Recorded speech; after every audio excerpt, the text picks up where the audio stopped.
My guest today is Addissyn House. She is a student at Kalamazoo College, and she recently worked at Bitch Media. So I'm excited to talk to her about her job. Addissyn, welcome to Careerish. Thank you.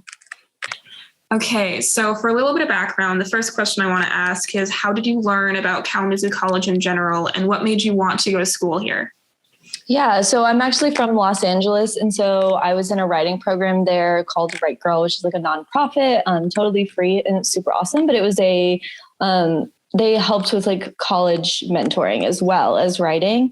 And so they had a Posse program that they were a part of, and Posse sends students from Los Angeles to Kalamazoo College. So that was really cool. And I don't have Posse, but I was able to like talk with an alum from Write Girl, who was a senior at K at the time.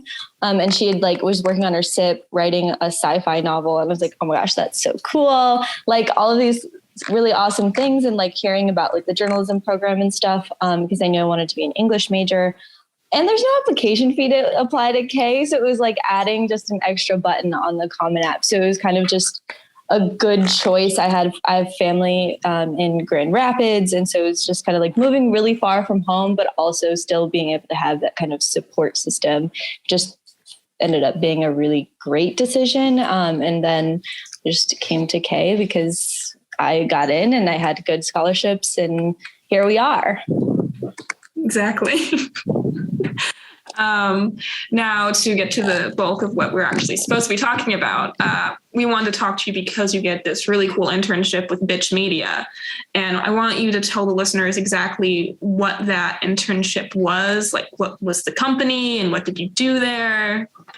Yeah, so I actually ended up talking to Richard a lot in the CCPD and talked to Valerie in December of my junior year, kind of like, okay, like I am headed into my senior year. What am I going to do? How am I going to I have been making money babysitting and tutoring. That's great. It's good money. But what can I do to like kind of start something in a career direction? And so I ended up talking to a lot of different people about local magazines and social media at like publishing companies and all these kind of things. And I talked to the then editor was Rachel, and she was super cool and super chill. And she's like, we're going to have an editing meeting. And so I can't give you an answer and all this, but like, this is what you'd be doing on a day to day. And there was like 10 people working at Bitch Media, which meant like I get to do so much stuff. And she's like, and you could write. And I was like, this is amazing. So Bitch Media was, it's been around since like the 90s. I want to say like 96 or something. And it was started by Andy and somebody else, but I worked with Andy this summer, and it's a feminist response to pop culture in the form of like journalism. And they're slowly like working out into social media, right? So trying to get on Instagram and TikTok and all of these other places to kind of spread the word. But it's a nonprofit feminist media company, which perfectly aligned with like English and women, gender, and sexuality as my two majors. And so it was like this kind of miraculous, like, oh yeah, they like want to hang out with me. Like, this is going to be cool. I get to write. I can do like kind of the back end of whatever publishing entails. And so that was super like a really good choice. And I applied for a scholarship to be able to work there because they, as a nonprofit, don't have a lot of money to give to interns. And so I was like reading their stuff and was talking to them, applying for the scholarship. And it all just happened to work out. So I was hired as an editorial assistant for 8 weeks in the summer, which was all remote because pandemic. And they like just decided to do like completely remote work for their company. And they have an office in Portland, Oregon, but it makes sense, like people in Colorado and Grand Rapids and Los Angeles, like just having a remote option. So working as an editorial assistant really meant I was working with the editorial team, which includes the people who are doing writing, editing, and like reaching out to writers and kind of doing that sort of organizing part. But it also meant working with the social media team because there's 10 people at Bitch Media. And so like everybody kind of helps, and like pulling pictures for articles and building skeletons for the website for articles and doing some copy editing. on articles that have already come in or editing interviews. So we take out the ums and the likes and whatever's on the transcript so that they can be condensed into a readable version, because nobody wants to read all of those filler words. And then I ended up writing about a story a week. So I have 8 stories that I was able to write and go through the full like pitching and editing process. And really, like, because it was so small, getting to do that like one-on-one mentoring with Yvette, who was the editor-in-chief last summer. And like being able to figure out like what does a pitch mean and how much information should be included in it and all of that. And then writing and editing. And I worked on some social media posting, kind of regulating social media so it doesn't get crazy. And like when we posted some things about Israel, like making sure that everybody was nice in the comments and deleting people who weren't and all of those things. So I just kind of like had my hand in all of the departments, but it was super fun. It was weird because I'm like completely online. So I've like never met these people in person, but feel like I've like worked pretty closely with them. That was a lot of information, but that was what I did. It's good. We like all the information. Now we get to go to this third question. Yay. How did you learn about this internship? Well, we kind of already went over that a little bit. Mm-hmm. But what made you decide to intern there? Like what pushed you towards feminist media in general? Yeah, so I had taken creative nonfiction with Marin in the winter of 2021. And so I was really enjoying like the kind of creative essays that I wasn't getting as a editor and writer at the Index, which is Kalamazoo College's student newspaper. Just because like news is more news. It's like straightforward, like these are the facts. Whereas like in creative nonfiction, I was being able to write essays and things. And so like as a reader of Bitch, like being able to be like, oh, they care about like, you know, these shows and movies and music and all of these things that I'm watching and listening to. And they're using this like critical lens that I'm learning in my WGS classes to like apply it to real life. Really was like, it's the media I'm consuming. So it's the media I would like to participate in, and really being able to learn what that looks like in a paid position instead of just being like, well, of course I want to do that. You know, like that's a dream. That's great. That's awesome. But I would like to, you know, get paid and have a life. So like having people be like, this is possible is really that big push for me of all the choices that I had. Cause I could have worked at a library last summer. I could have worked at like a local magazine, but this was really like what I had been looking for. And so it felt like just like all the pieces fell into place, and like everybody was nice and they wanted to have me, and it was remote. So it didn't matter where I lived and all of those good things. Just feminist media. I ended up like really changing how my SIP went too. So I'm a poetry concentration in the English department. And I was like, oh, well, obviously I'm going to write like a poetry SIP. That's just the natural progression of things. And then I worked there and I was like, I can't talk about everything that I want to talk about in poetry, like not in the same way. And I think I was like, I have 10 weeks to do this. It's going to take me like 5,000 to figure out how to do this in poetry. So I ended up using some of like what I was learning in various classes, using creative nonfiction, using Bitch, what I learned in journalism and all of those things to write essays for my SIP and poetry, because it was in my major and had to do that. But like kind of using those things that I learned to like keep progressing, which is really what I was hoping for, right? Like I didn't know, like, is a job going to come out of this? Am I just going to have a couple of bylines? And the bylines have been great. Like people are like, oh, you like have been published. This is cool. But like, I think what I learned most from it was really just that like, it is possible and like, it matters and people are doing this, and journalism is not dying. It's just, we're like changing how it looks. That's amazingly well put. Thank you. One thing I wanted to ask when you were speaking, I had this question pop into my head. So you work at the Index here on campus, correct? Mm-hmm. Yes. How was that? You kind of went over it a little bit. How was the experience of the Index different when you're actually like, well, how did your experiences change from working at the Index to then working at like an actual magazine itself and having yourself published and put out there in a way that's just not on campus? Right. I think what's so important to understand about the Index is that like it is the college newspaper, but there's like 7 of us. Like it's not this like big thing. We don't have an academic advisor. Our whole thing is like being an independent organization so that we can say whatever we want because we're trying to say the truth and not keep things hidden from administration. But even as a freshman, like I was given bylines and I was like pitching my own story. So like there's a lot of agency at the Index that isn't at Bitch because I am an intern and I was like, you know, low man on the totem pole. So it was like, I was seeing so many similar things when we're working with writers, and I got to work with writers and do editing and things like that and applying those into like a more professional setting. But I obviously had a lot less control over everything because it wasn't my word wasn't the final say, which has been at the Index, right? I was co-editor in chief until the end of fall term this year. So like it was very like that power dynamic was very different, but I learned so much. And I think like having the Index and the knowledge that I gained, the experience that I have at the Index and understanding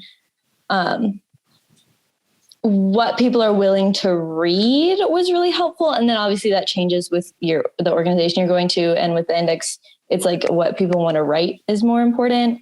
Whereas at Bitch Media, it's really like what is going to sell. And sell seems weird because it's like online and it's free, but like how many clicks are they going to get and who's going to read it, right? Is it going to appeal to people? Whereas at the Index, we're like, it's written, so we're putting it out there. So like 2 small organizations run completely differently, but I think like having that journalism under my belt made me feel confident going into Bitch that like I have a foundation and it might be shaky and it might be very different, but like I felt like, okay, I understand the bare minimum of the processes going into a larger, like more established organization. Gotcha. Okay. You mentioned a little bit earlier that you're a not photography. I'm so sorry. You mentioned earlier that you're a poetry. It starts with a P. Yes. See? That you're a poetry major and you have been doing all this journalism, and that's why you came to K in the first place. And now you've worked an internship at a magazine that's an online kind of thing. But like, how did this internship itself like inform your ideas about your future career plans in particular? Like, or do you see yourself continuing down this road? Yeah, I think ever since I was a little kid, I wanted to I feel like every English major you're going to talk to ever, I wanted to write a novel and I wanted it to be super cool and super fun. But that I've been told numerous times, like, that's not how we pay the bills. So I kind of stumbled into journalism in high school as like this is a class. This is something people do. This is something that like we can find in a coffee shop. Like people are reading this, people are paying attention to this in a way that like doesn't require an agent or a publishing company to greenlight you and all of these things. And then I hated poetry. I was like, this is horrible. I was forced to do it in like middle school. We had like poetry units and we had to, and they tried to make it fun. And I totally I was like, no, I cannot perform. I cannot do this. But I like kept applying. I kept coming back to it as this like, this thing that I'm going to do, and applying to like competitions and things. And I was getting like honorable mention and then finalist and like between sophomore and junior year of high school, I think, 2016, whenever that was, I was in this program called California State Summer School for the Arts. And it's at Cal Arts, and it's like a 4-week program where you just do your art thing. So like one of my friends was there for painting. I went for creative writing, and we did like all the genres. But then in the afternoon, you had a 3-hour class in one genre all 4 weeks. And the poetry professor there was like, no, you're a poet. And I was like, no, I'm not a poet. And she was like, you are. And so she was like, put me in her class and like, this is how this is going to go. And so I was like, okay, I'm a poet. Like, so sorry, I didn't listen to you. But I feel like, and Bella, who's the director of the Writing Center, she helped me on a poetry project a couple years ago.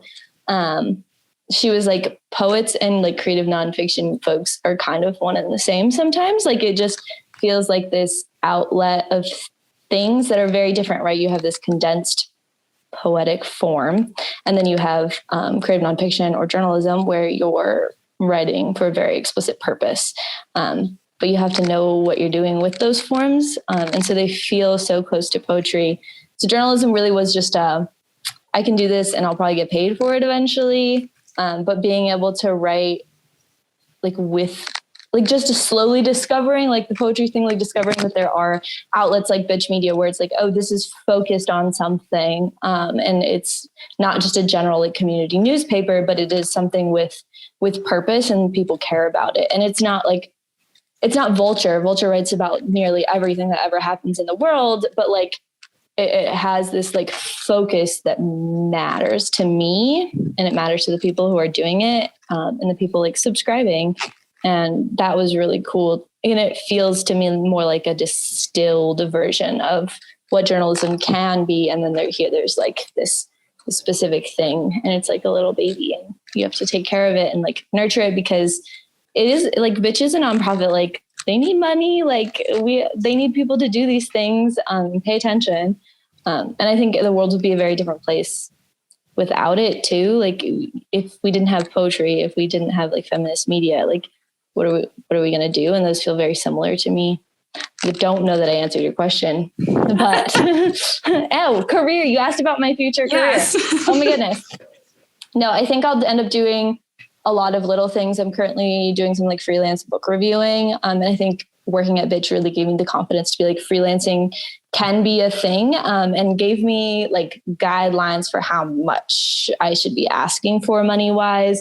My editor was like, an agent, you should get an agent. I'm like, I can't afford that right now, but one day like I will have an agent and like they will help me. But like, I think it really validated that writing is a career path and like your interests are so important. And I've talked to so many people about grad schools and like Yvette told me like, it's really important that like you don't go to grad school for journalism. You go for like another purpose, right? Like if you want to do environmental studies, cool. Then you become an environmental studies journalist, or you go for women's studies, you become like a women's studies journalist, feminist journalist. And like all of these, I was like, so it really just felt like it validated what I want. I don't know what I'm going to do. I'm working at a zero waste store right now. I'm doing like little freelance gigs of journalism, book reviews, like all kinds of stuff. Like I'm not in school. I'm just kind of vibing. So I have no idea. I've applied to grad school.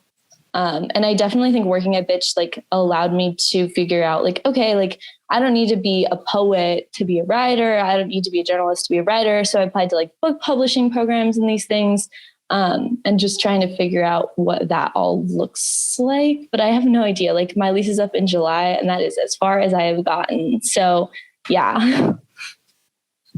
Okay. I hope it all works out though. I mean, you have so many things going on. Yeah.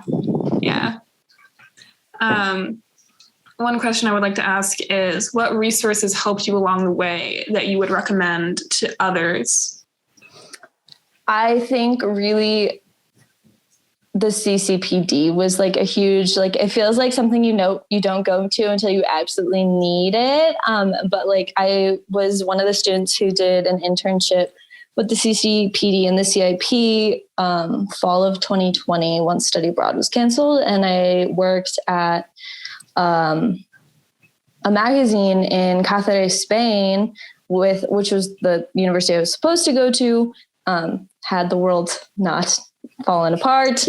And so like I worked with, my first contact was really like Valerie because she was in that class.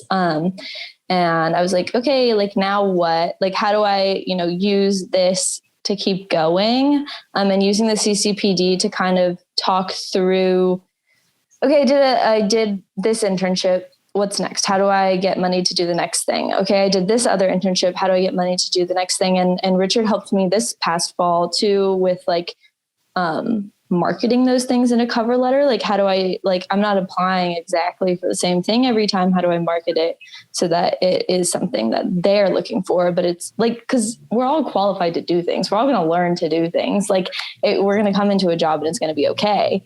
But we have to like sell ourselves on paper first. So I feel like without the CCPD, I would have been so lost. I wouldn't have had this internship because Bitch couldn't pay me and I couldn't afford to be unpaid. So I got I got the stipends through the CCPD to do that in the first place. But really, like, I think I had to be like, okay, now what? Like terrified. And then like advocating like, okay, that helped. Like, what do I do next? And like, I'm emailing Richard, like, how often can I email someone? Like they haven't responded in a week. Like, is it too soon? Like, so I feel like having people to do this with was so important. Having the time in the pandemic. I mean, if you were taking online classes, there was stupid amounts of extra time to do things. And like, you're like, I'm not doing homework now. So what else can I do? So I was like trying to use that time to find jobs and things, and ranting to my roommates, of course, about like, this is ridiculous. Nobody responds to emails ever. And then like I'd like get on phone calls and I was like, that was so awesome.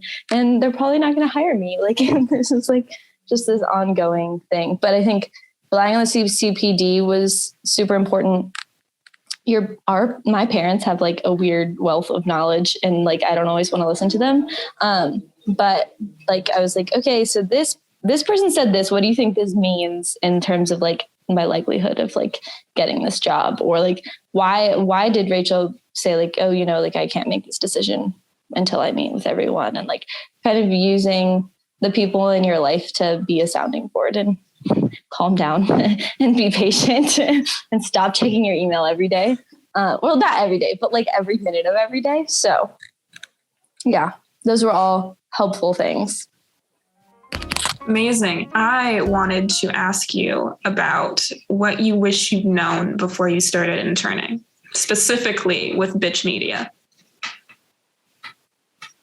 I mean, the recurring fact is really just like, I was alone for 30 hours a week while I was working on this, and like not having that, like, okay, hey, like I have this question, the computer's being funny, my Wi-Fi went out, like not having someone to just kind of ask dumb questions to, or goof off when you need a break, or like be like, let's go get a coffee because we all need to stop staring at our computers. Like that was so hard. That wasn't specific to Bitch, but that was like last summer interning in a studio apartment, like just like never leaving the couch, like was really hard. But I feel like we're all going to learn to be better. And that was just like, there was nowhere else I was going to go because it was a studio. So here we are. Next time I will like go to a coffee shop or something. But I also think that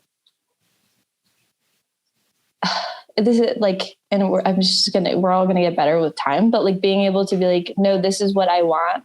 And this is what I want to do right now. So like, they were like, oh, you can write. And I was like, oh, cool. They'll let me write in like 2-3 weeks when they like know who I am. And it was like day one. And she was like, what do you want to write? And I was like deer in headlights. Like, hi, like, what are we doing here today? And it's just like, it feels abrupt when you're online, I'm sure. But also like, I wish there was some sort of like structure where we all weren't like egotistical, but like, I'm smart. Like I got this, I have ideas and somebody's going to listen. Like these people are like, they have to listen. They've hired me for the summer. Like, so I feel like if we had, I don't know how that would happen, but I wish that like we all would recognize that in our brains and be like, you were hired. It's good. You have the job. And now just like say what you want, like demand it in the nicest way possible. But like, so I ended up I should have been doing it before, but like keeping a notebook of ideas so that I always, when she was like, okay, it's time to write your next article. Like, what are you going to write?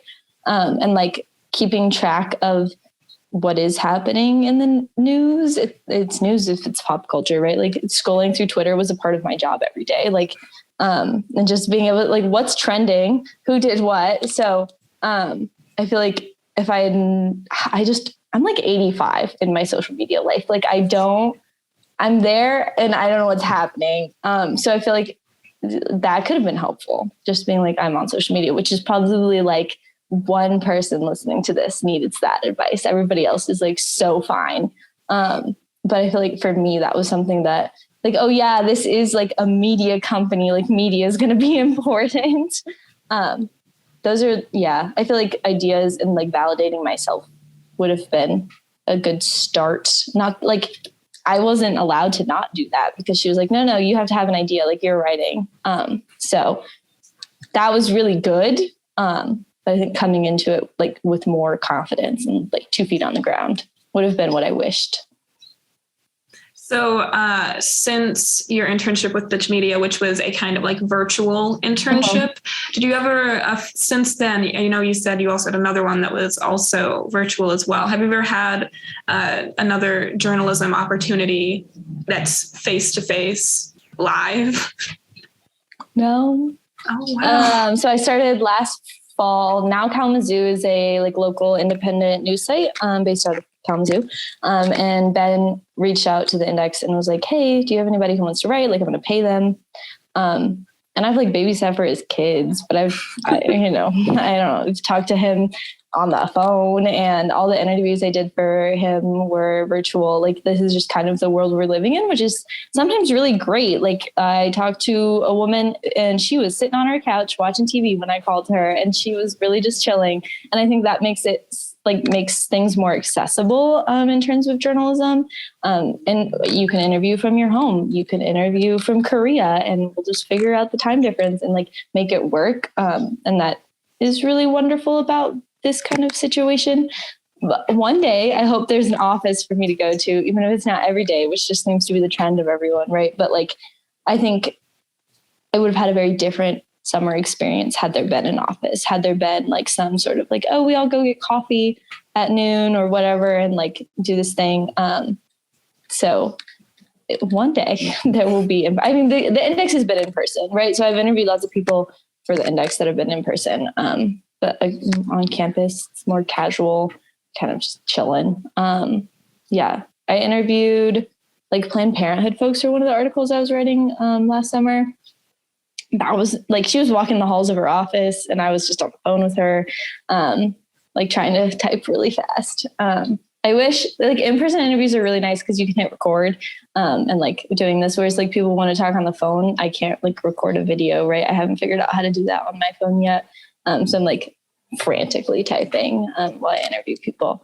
But I think, I don't know, I'm of two minds with like, should journalism be a virtual thing? And like, how much do we want to print and like spend paper that people aren't actually going to read and probably won't recycle? And I don't know, I think the future of journalism is going to be really interesting. And I'm like very happy to participate in that and like figure out what that is going to look like. I think it'll be interesting. Yeah. I know you mentioned earlier that you really liked the fact that it was such a specific area. You were working with pop culture media only and the feminist take on that. So in future, are you thinking of like trying to find other complete organizations like that, or finding a subspace in that organization? Like the people that like are like the sports reporters, like that's a subset of the paper, but they only do that. So like the arts and the arts reporters and stuff like that. Yeah, I think very early on at K, I accidentally stumbled into political writing. And then like in high school, I was doing like arts reviews because I was like the only one willing to like show up on a Friday night. So like I've stumbled into those things, but I enjoy opinions. I was sophomore year, I was in the opinions editor at the Index. And those are the kinds of things that I really like. So in terms of like larger subsets, that's definitely something I would focus on. I've done very few and I don't really care to report on the news.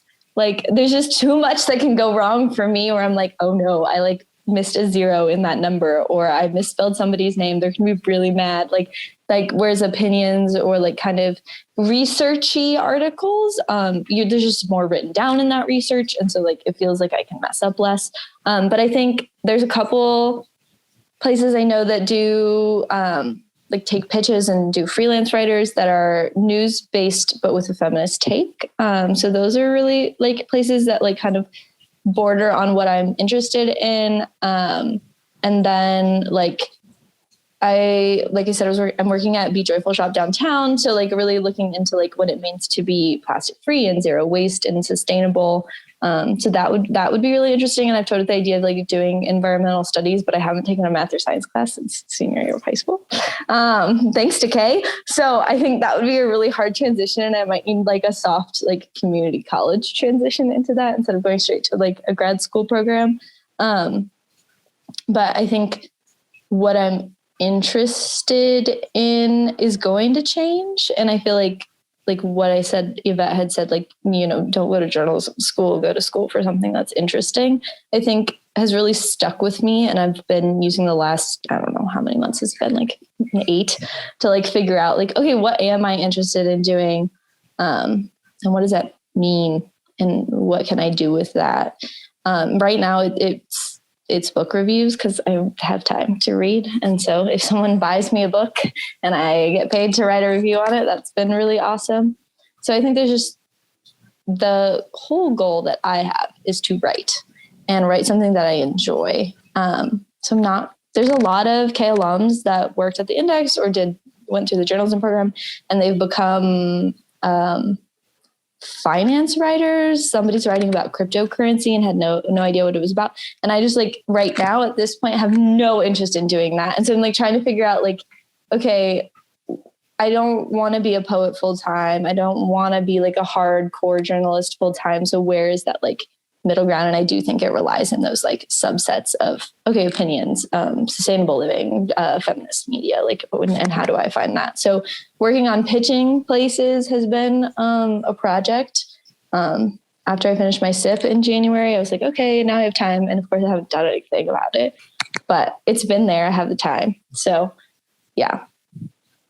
Cool. Okay. So I'm going to ask a few questions that are like specific to like Bitch Media and your experience working there. So like while you were working there, what was one challenge that you had that you like came up against working there?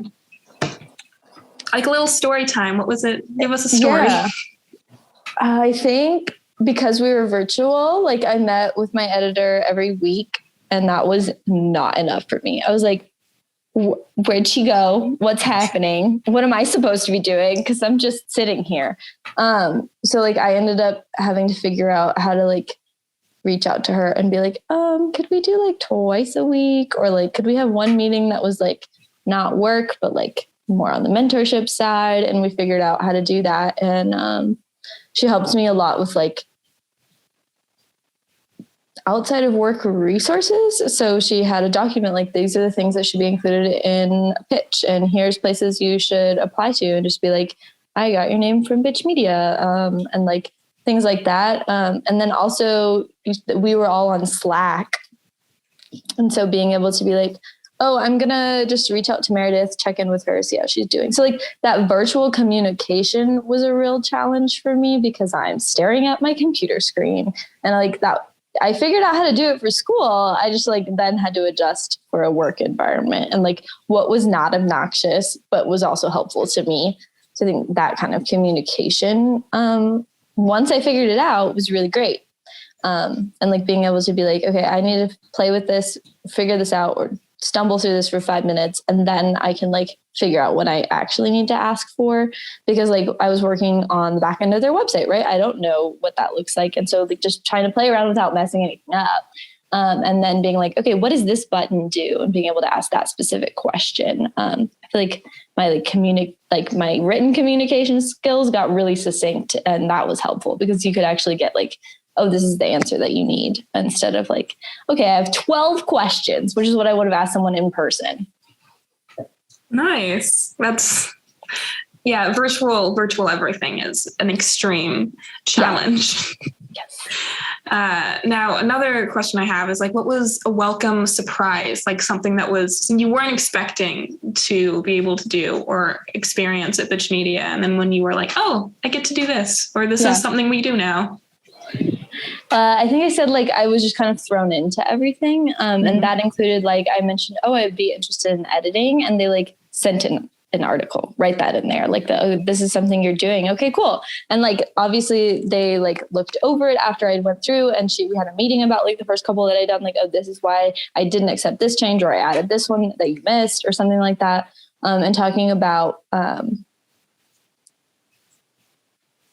talking to people and like getting them to give me things. So I was like calling people and emailing people and being like, can you send this book to this writer that is going to review your book? Can you send like advanced copies of the music this artist is putting out so that we can review it? And like, I didn't think that was going to be a part of the job, but it's like a good skill to have, to be like in order for this, whatever relationship to work between a journalist and the people making the products in some way or another, like I was the middle person who was like, this needs to get done. So like when somebody was reviewing Brooklyn Nine-Nine, but NBC, I think it is, like wasn't releasing their, the episodes early enough. And so they kept emailing me like, I don't have this. And so like, I'm sending like 3 emails to the same person, like what's happening? What's going on?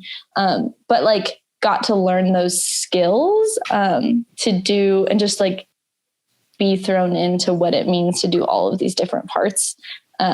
Which some of them I didn't like, not, like I said, 85, not that big of a fan of social media, but I understand its importance, and like being able to like create content for that was and is a skill that I'm probably going to need. But I also know that like, it's not my absolute favorite skill. And like, if I do it in a job, it's not going to be the job I have forever. But I have those skills. So I think like the fact that I was able to talk to everyone at Bitch Media, to be able to do a little bit of everything, to work on the print magazine and write for the print magazine that came out in October, like that was super cool. And like, I just thought I was going to be doing, back end stuff. So that was fun. Nice. So to like kind of wrap it up a little bit. What was like something really, really fun that happened while you were working there? We did like a movie night. Oh, now I'm not going to remember what the movie is called.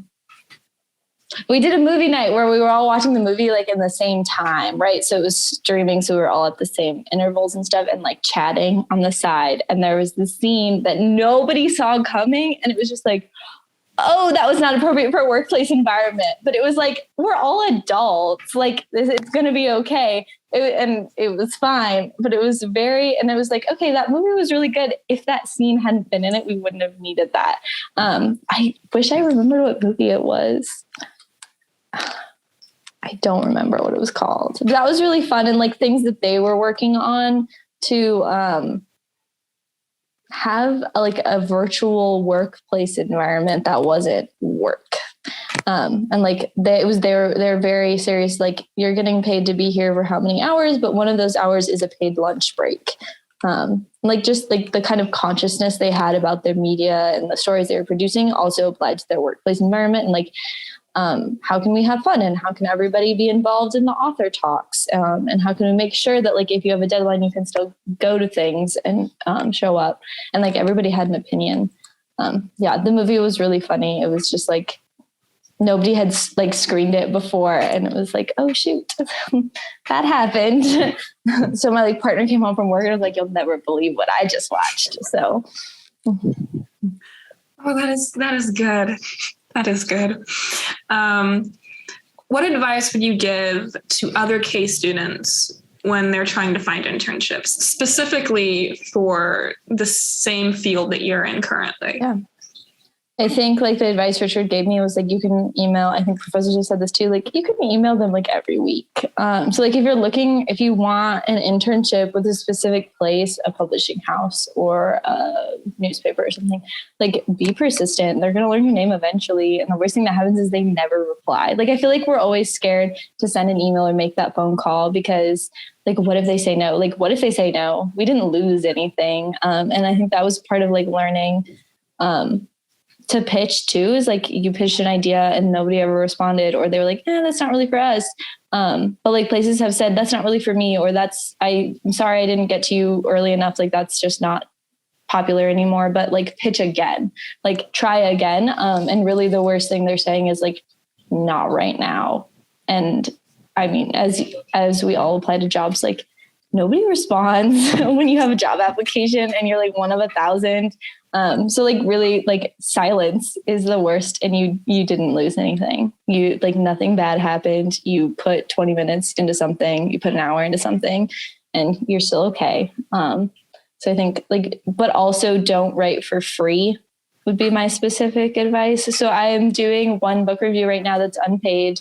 And I like talked to Marin, who's the journalism prof at K, and was like, is this okay? And she was like, well, it's a byline. And if you hate it and it's too much work, you never have to do it again. It's like, that's like, and I'm still nervous about it. And like, I'm like, but I'm putting all this effort into reading this book and I'm not getting paid. But like, if you can, just write to get paid. And like, don't be afraid to ask for too much was the advice my editor at Bitch gave me, was like, they can just tell you, no, we only do $200 and you're asking for $5 and that's too much. Like, so I think don't go in being like, I need $1 million, but like, be like, I do deserve this work. This work I'm doing deserves to get paid. And like, I need recognition for it, and understanding that like,